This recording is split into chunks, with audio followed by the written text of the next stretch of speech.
कराची में मोटरसाइकिल सवार गैंग सरगर्म। शहरी से न्यू होंडा 70 मोटरसाइकिल छीन ली और तशद्दुद का निशाना बना डाला। मैं सुबह 8 बजे के बाद जॉब की तरफ आ रहा था। 3 बंदे मौके वारदात में मतलब अलग अलग बाइकों पे आके तो मुझे गन दिखाया। किस तरीके से वारदात हुई है और कहाँ आप किस वक्त जा रहे थे? मैं सुबह 8 बजे के बाद घर से निकला वालदा को लेके हॉस्पिटल। तो जैसे ही यहाँ पहुँचा दवा मेडिकल सिविल हॉस्पिटल के पास, तो वालदा को ड्रॉप किया।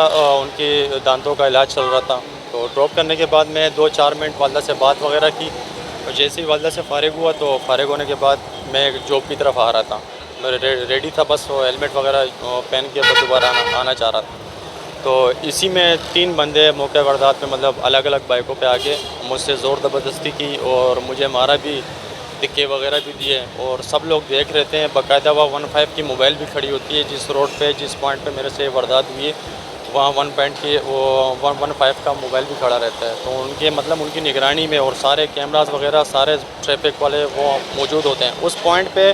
चोरी का वो बिल्कुल किसी का वो ज़हन ही नहीं बनता कि यहाँ चोरी हो सकती है। तो ये 3 बंदे थे, मुझे मारा भी और दिक्के भी दी और फिर बाइक भी 0 मीटर थी होंडा 70, वो भी मुझसे लिया। तो ये भी बताइएगा, आपने जिस तरह बताया पर कोई तशद्दुद वगैरह भी किया इस तरह की, तो क्या मारा था आपको, तशद्दुद किस तरह किया था? मुझे अव्वल तो दिक्के दिए, मैं बाइक से नहीं उतर रहा था और फिर बाइक से ज़बरदस्ती उतारा। 4 बंदे थे, ज़ाहिर है 1 और 4 का तो नहीं बनता। तो मुझे ज़बरदस्ती उतारा, दिक्के दे के फिर मुझे एक पंच मारा मुँह पे। तो उससे मेरा बैलेंस भी आउट हो गया। फिर मुझे गन दिखाया, गन के पॉइंट पे मुझसे ज़बरदस्ती छीन गया। अच्छा, ये भी बताइएगा कौन सी बाइक थी और साथ में कितनी रकम, तकरीबन आपको कितना तखमीना लगा है ये इसकी टोटल जो इकनॉमी बनती है, पैसे भी, NIC वगैरह भी था और क्या क्या था?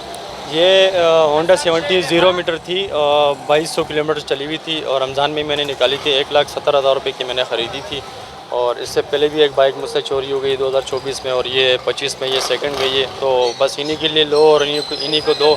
हम मिडिल क्लास लोग कहाँ जाएँ समझ में नहीं आ रहा। कराची का और पाकिस्तान का अल्लाह ही हाफिज़ है, कोई पूछने वाला नहीं है, कोई रोकथाम करने वाला नहीं है। आपके चैनल के थ्रू मैं ये रिक्वेस्ट करना चाहता हूँ IG सिंध से कि इस प्रोसेस को रोका जाए ताकि हम गरीब लोगों को भी कुछ वो सपोर्ट मिले। हम कहाँ जाएँ, 30,000 40,000 कमाने वाला कहाँ से अफोर्ड करेगा 2 लाख का चमाट या 2.5 लाख का चमाट? तो बड़ी मुश्किल हो जाती है हमें। ये भी बताइएगा, आपने जब थाने गए तो वहाँ पर सपोर्ट किया गया था, पुलिस की तरफ से आपको क्या बताया गया और पुलिस ने उस वक्त क्या एक्शन लिया था? जी, पुलिस ने तो FIR अव्वल काटी और FIR के बाद वीडियोस वगैरह निकाली। बस ये कोऑपरेट किया कि वीडियोस वगैरह निकाल के दिए और फिर मेरा केस फॉरवर्ड हुआ एविल सिविक के पास। तो वहाँ मेरा केस काफ़ी दिनों से वहाँ पड़ा हुआ है। फ़िलहाल इसके बाद कोई प्रोसेस इस पर नहीं है। अच्छा, मुझे ये बताइएगा कितने लोग थे डाकू और कैसे थे देखने में, चेहरे ढांपे हुए थे उन्होंने? हाँ, एक ने तो हेलमेट पहना हुआ था, सेकंड ने मास्क पहना हुआ था, थर्ड ने मास्क नहीं पहना हुआ था। जैसे ही मेरे करीब आया 4-6 कदम पहले तो उसने मास्क छोड़ा और मास्क ओढ़ने के बाद मतलब उसका चेहरा ढक गया। उससे पहले उसका फेस नज़र आ रहा था, बाकी कैमराज में भी उसके फेस वगैरह नज़र आ सकते हैं। ज़ाती तौर पे क्या काम करते हैं और पेशे से आप क्या हैं?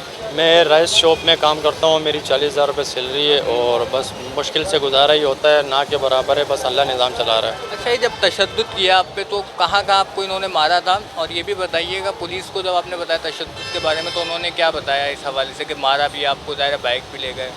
जी, पुलिस को तो उन्होंने एक पंच मारा था मुझे और पिस्टल देख के मैं थोड़ा घबरा गया था, कंफ्यूज हो गया था। बंदे 4 थे, पंच भी मारा मुझे, गन भी दिखाई और गाली गलौज भी कर रहे थे और बदतमीज़ी बहुत कर रहे थे। तो मुझे मजबूरन देना पड़ा। किसी ने कोई सपोर्ट नहीं किया। वहाँ भी मौजूद थी, सिक्योरिटी गार्ड भी मौजूद था, कोई बीच में नहीं आया किसी ने। आपके साथ और कौन था बाइक पे, आप अकेले? मैं अकेला था। वालदा को ड्रॉप किया, वालदा ऊपर चली गई और मैं बस अकेला था, काम के लिए आ ही रहा था।